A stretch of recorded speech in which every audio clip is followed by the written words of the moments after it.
Happy Tuesday, my friends. I had to think about what day it is.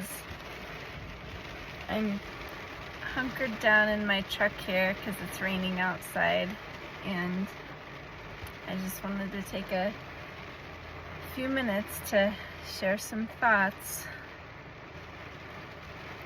Something that happens in grief that is that we have a really hard time sometimes focusing, finishing conversations, and also making decisions. So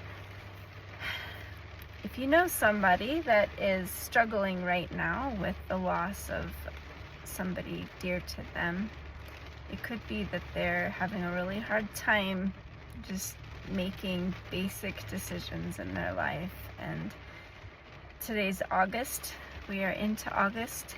July, I was talking a lot about discipline and how that helps me in grief. And I wasn't going to touch on that anymore until just now when I was out here feeding my animals. And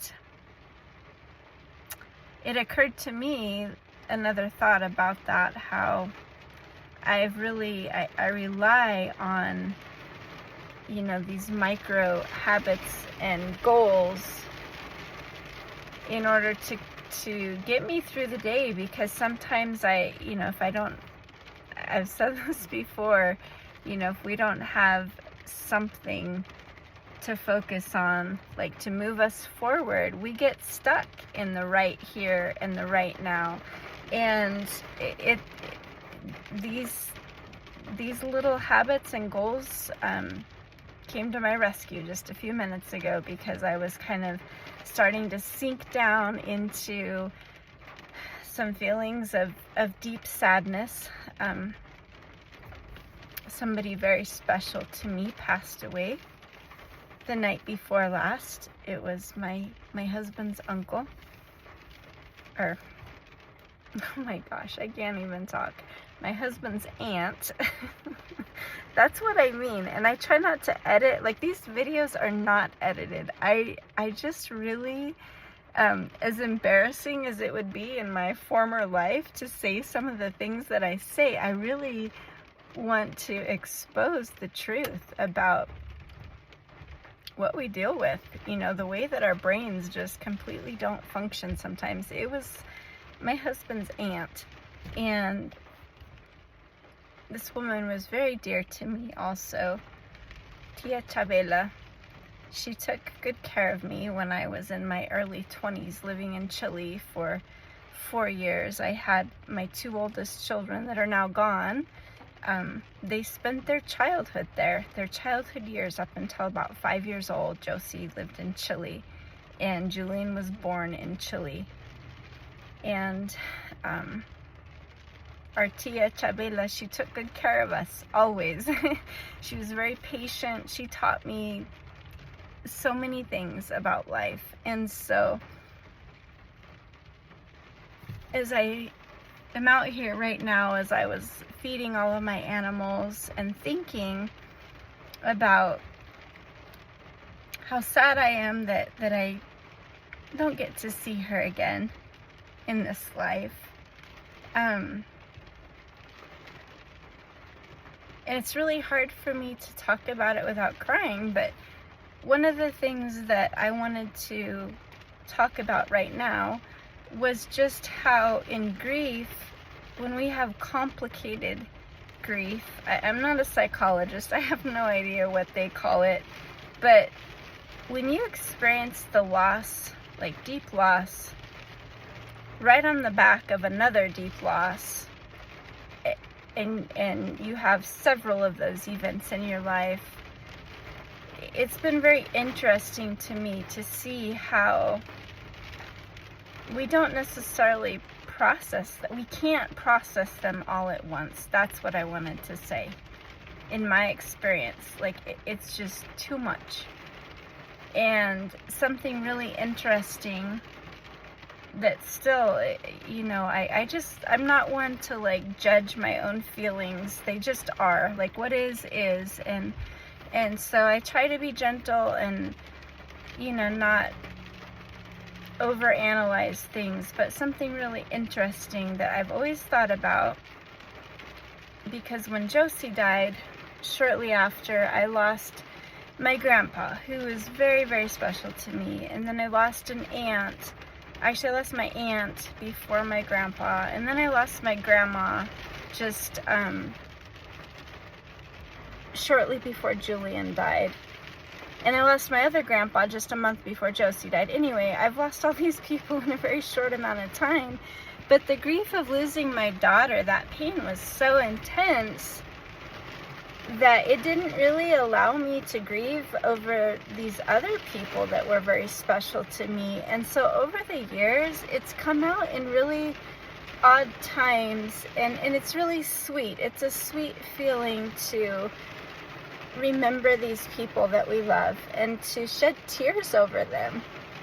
It's been really beautiful, but it's so interesting. So here I was the week before Julian died, and I was coming up on Josie's 5-year, a lot of people call it an angelversary, and my pain was so very intense, and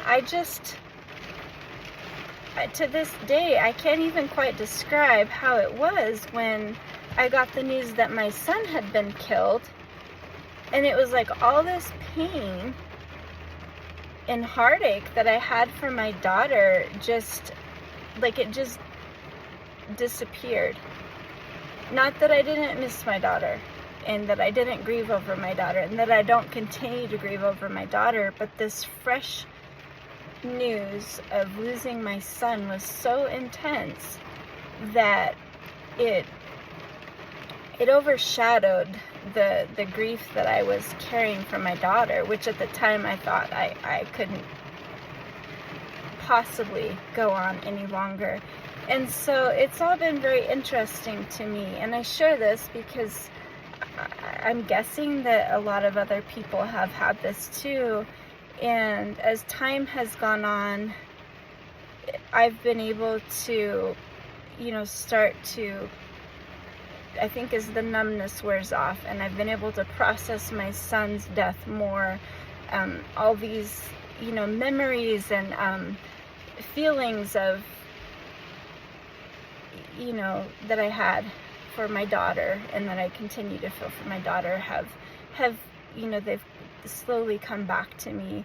And so for me to cry right now over the death of my sweet aunt, that to me signifies a lot of healing that has taken place with it, because we go through a lot of numb periods in grief, and so it feels so wonderful to me to cry.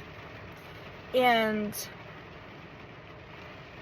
it's so sad for me to say goodbye, but to be able to actually feel it and be able to take time to think about it and process it and separate it from, the other pains that I have in my life is something that I feel very,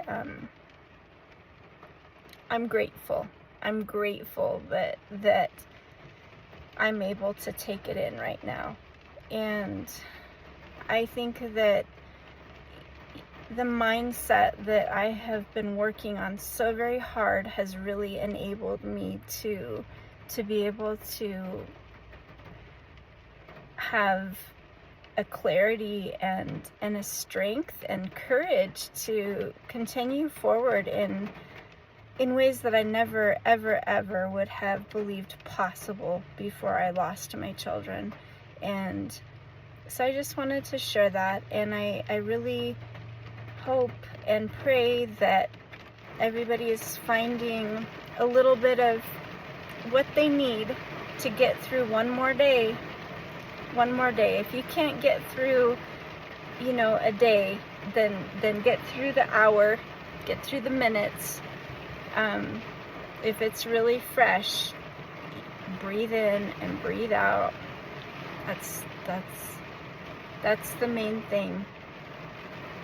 So I love the rain. It's been so hot. I'm sweating in the truck here, but this rain is just really beautiful. I'm so happy to have the rain. And we will talk to you all very, very soon. I hope. I hope.